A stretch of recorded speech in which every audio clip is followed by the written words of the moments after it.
welcome to another episode of Football Every Day, coming to you live and direct from the studios here at Menara Star. My name is Nelsen. Joining me today, Zack Yusof and Anand. Guys, hello. Good to see you as usual. Alright, a couple of games we'll play this morning with Wolves being held to a 2-2 draw at home by Norwich City. Zack, Norwich have certainly been the best of the three newly promoted teams so far. Did they deserve the result? Yeah, by all accounts they did. They really roared out the box. Wolves had a slow start. Norwich took the lead, and it took a late goal from Wolves to actually rescue a point at Molineux. So all in all, terrible result for Wolves. And what we saw was the crowd really starting to get on Mick McCarthy's back now. They've got a problem there, Nelson. Anand, have you been impressed? by Paul Lambert's side so far?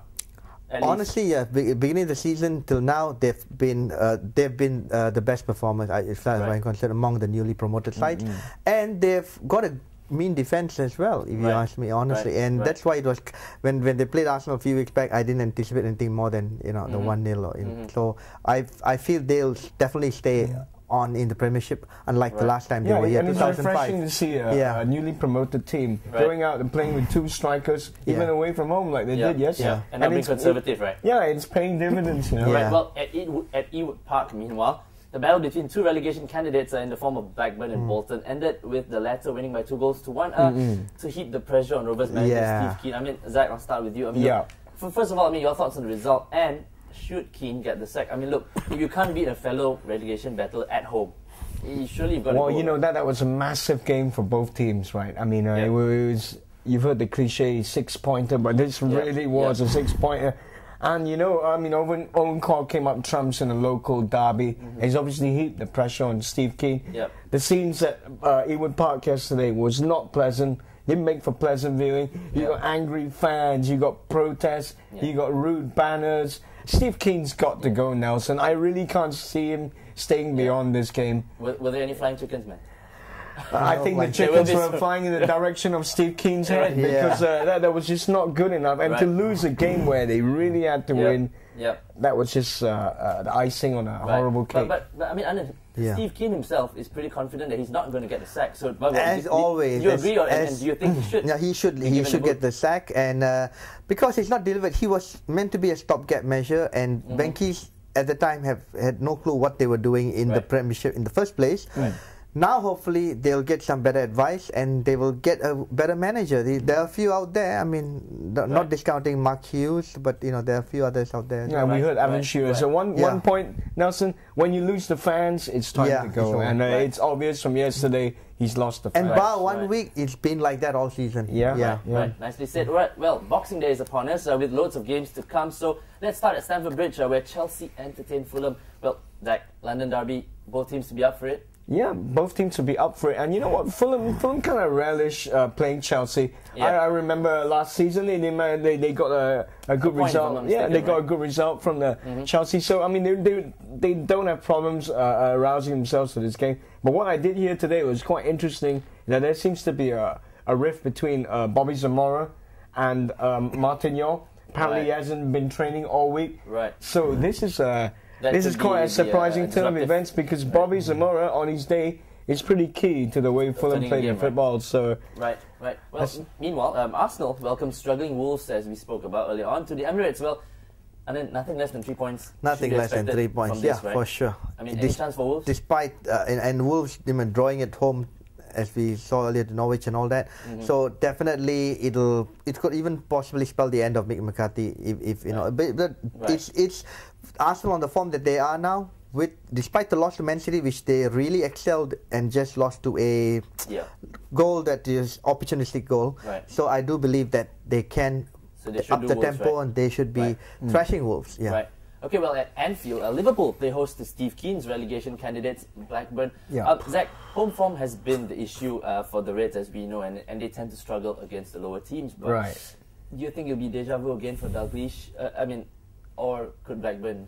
Well, it's going to be an interesting game, primarily because of the fallout from the Suarez issue. I think that's going to have a massive impact on the game. I fully expect Suarez to be playing that game.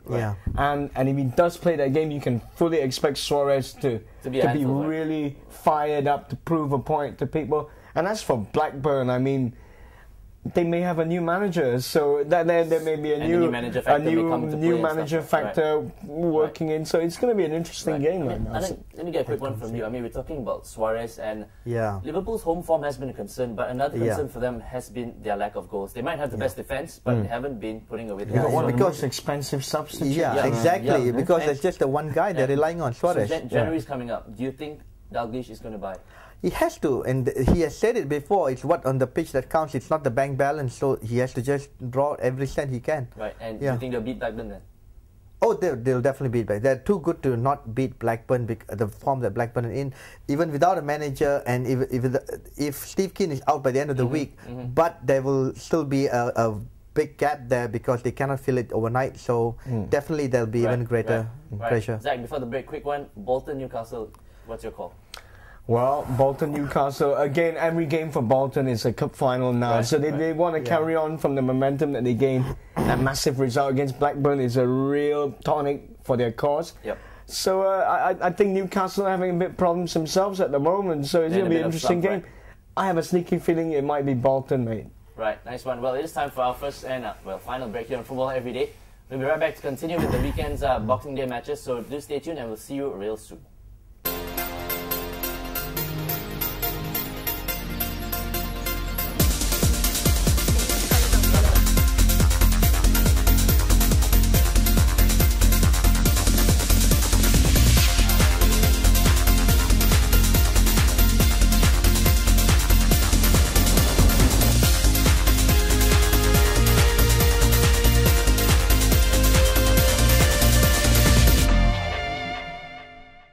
Welcome back to Football Every Day here in the final segment of the show. Well, continuing on with Boxing Day fixtures, right? Well, the game at Old Trafford sees Manchester United welcome Wigan Athletic. I mean, Anand, I'll start with you. Yeah. Is this another 3 points for the Red Devils? I mean, it's Christmas. This is when United come into their own, and they've got a run of relatively easy games, right? Yeah, so during the Christmas period.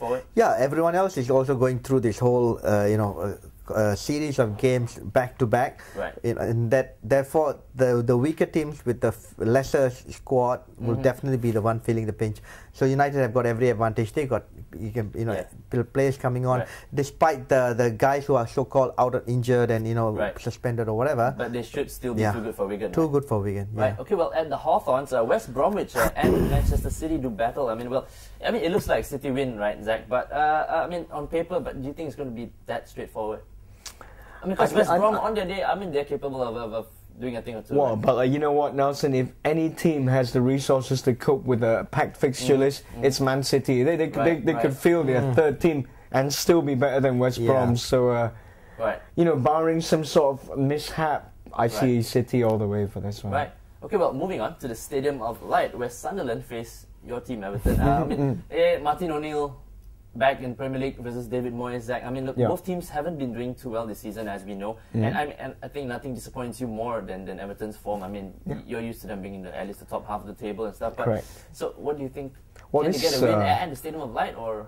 Yeah, I put it this way, Nelson. Everton are one of Sunderland's bogey teams, right? 2 years ago, we 7-0'd. I shouldn't say we. Everton 7-0'd. Right. Sunderland last year managed to get a good result against them, and Everton drew at Stadium of Light. So we've always been bogey team for Sunderland. But what we got to deal with now is the new manager thing, of course. Martin O'Neill, inspirational figure, but this is a relegation dogfight we're talking about. So I expect both teams to really go at it hammer and tongs, and if it's that kind of game, I think Everton will come up trumps because we can go uglier than Sunderland can.